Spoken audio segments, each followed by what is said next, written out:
पाकिस्तान के माशी मसाइल के हल की तलाश के हवाले से आइए गुफ्तगू के सिलसिले को जारी रखते हैं।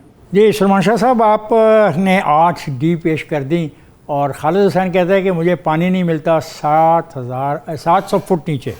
अब मैं खालिद की क्या मदद करूं कि अगर वो शमसी तवानाई का मैं उसको तजवीज़ करता हूँ, वो कहता है बहुत महंगी है, बिजली बहुत महंगी है, तो इसमें आप क्या तजवीज़ करते हो अपना शाह साहब? देखिए, हम पानी को बहुत ज़ाया कर रहे हैं और मैंने हिसाब लगाया था कि पाकिस्तान में अगर 150 मिलियन एकड़ फुट पानी दरियाओं में आता है हर साल तकरीबन एवरेज पे, तो इतना पानी जब मैंने उसकी प्राइसिंग की कि ऑस्ट्रेलिया में इतना पानी जो है उससे कितनी पैदावार होती है और कैलिफोर्निया में कितनी होती है, तो 1 मिलियन एकड़ फुट से तकरीबन $3 बिलियन की वो पैदावार ले रहे हैं एग्रीकल्चर। नहीं सर, वो आप सही कह तो रहे हैं। अगर नहीं अगर नहीं, डॉक्टर अगर साहब, मेरी डॉक्टर बात साहब, अगर सॉरी मेरी सॉरी, आर्गुमेंट तो सुन लो ना। आर्गूमेंट आपका मेरी प्लीज। आर्गुमेंट मेरी ये है कि 150 मिलियन एकड़ फुट अगर आप $3 अरब उसकी पर एकड़ फुट अपॉर्चुनिटी कॉस्ट है, तो वो तकरीबन $450 बिलियन की आउटपुट बनती है। इसका आई मतलब एग्री। है कि वाटर मैनेजमेंट जो है वो बहुत क्रिटिकल एरिया है।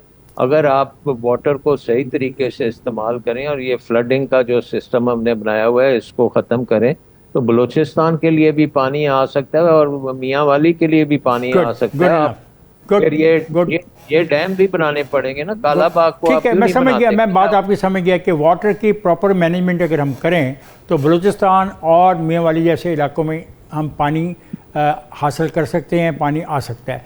जी आप क्या कहेंगे Faiz Ali, how to do it? Because Faiz इसकी सारी बात जो की जा रही है वो मुझे नज़र आ रहा है कि ज़राअत के सेक्टर को हम इग्नोर करते हैं। हालांकि ज़राअत के सेक्टर में अगर सरमायाकारी करें तो 6 महीने के बाद नताइज आ जाते हैं, जबकि जब हम एक इंडस्ट्री लगाते हैं तो उस पर जो सरमायाकारी हम करते हैं उसके नताइज 3 साल के बाद आने शुरू होते हैं। तो हम ज़राअत में सरमायाकारी करने से क्यों इज्तनाब करते हैं? क्यों नहीं रिसर्च करते? क्यों नहीं इंटरनेशनल जो बेस्ट प्रैक्टिसेस हैं हम ज़राअत में लाते? क्या वजह है? जी फाज। देखिए, इसमें ज़राअत के अंदर जो पाकिस्तान के अंदर सबसे बड़ा मसला है ना, और वो उसको आप कह लें कि वो जो अंग्रेज़ी की इस्तिलाह है ना कि एलिफेंट इन द रूम, जिसके बारे में कोई भी बात करने के लिए तैयार नहीं होता, और मेरे ख्याल में वो बहुत ही संजीदा मसला है। वो है लैंड फ्रैगमेंटेशन का। यानी कि ज़मीन जो है वो इतने ज़्यादा हिस्सों में बंट चुकी है कि उसके ऊपर अब जो एक इंडिविजुअल काश्तकार है वो उसके पास इतना स्केल ही नहीं है कि वो उसके ऊपर हम बहुत सारे वो अपनी जेब से उसके ऊपर इन्वेस्टमेंट कर सके। 85% लैंड जो है पाकिस्तान के अंदर, एग्रीकल्चर फार्म्स जो हैं वो 5 एकड़ से या उससे कम है।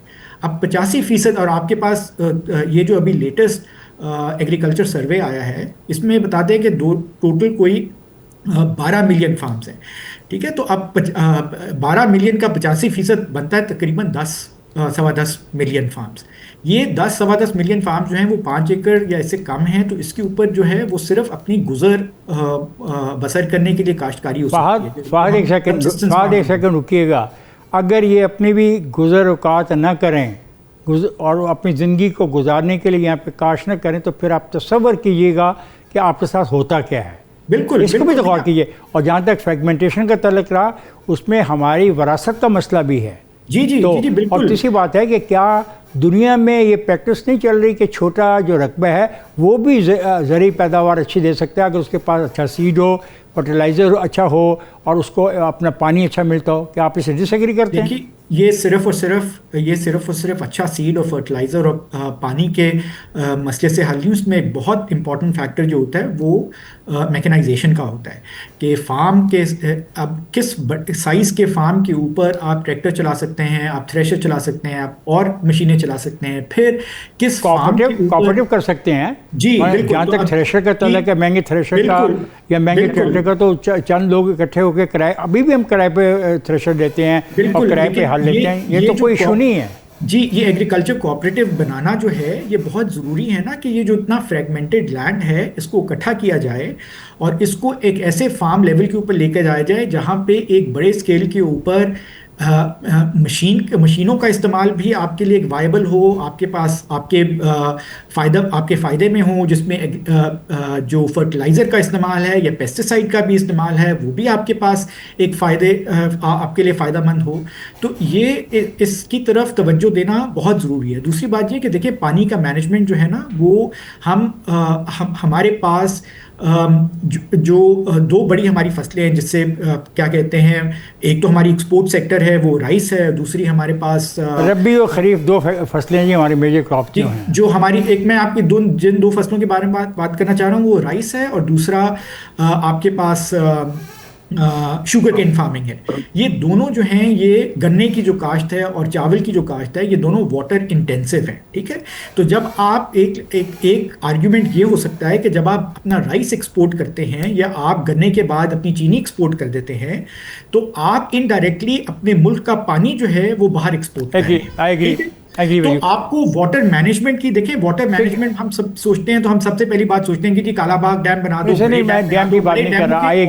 आई एग्री विद यू सर फाद कि हमें वाटर मैनेजमेंट करनी चाहिए। अब मेरे पास हमें जाना चाहिए, मेरे पास वक्त बहुत कम है, तो मेरा ख्याल है कि मैं खालिद हुसैन से पूछता हूँ कि वाटर मैनेजमेंट करनी इनके लिए मुमकिन है या नहीं है। जी खालिद साहब, आप क्या कहते हैं? जी देखें, ये तो गवर्नमेंट ने करके देना है। अच्छा, गवर्नमेंट, अगर गवर्नमेंट देखें, और आसान हल है। आप यकीन करें कि कोई 20 साल पहले हमारी नहरों की बाल सफाई हुई है। अभी मेरा गांव जनूबी पंजाब के बिल्कुल उस इलाके में है जिसमें टेल कहलाती है, जहां एंड कहलाता है, वहां तकरीबन 6 महीने बाद पानी आता है और नीचे का पानी कड़वा है। तो मैं किस तरह गुजारा कर रहा हूँ? तो मैं कहता हूँ कि गवर्नमेंट से अपील है कि अगर एग्रीकल्चर को ऊपर लेके जाना है, पानी का मसला हल कर दें, उसके अलावा सीड अच्छा दे दें। और दूसरा, हमारे लिए जो पेस्टिसाइड कंपनियां हैं, इनसे एक ही मुल्तान पे फैक्ट्री है, 150 बंदा उससे बना के लाता है, उसी पे अपनी स्टैंप लगाता है और पेस्टिसाइड हमें बेच देता है। अगर हम कंप्लेन है उसको चेक कराते हैं तो उधर वो 10,000 देता है और छूट जाता है, और हमारी 6 महीने की फसल खराब हो जाती है। अगर गवर्नमेंट हमें सपोर्ट करे तो हम पाकिस्तान का जरा मुबादला में बहुत बड़ा हिस्सा डाल सकते हैं।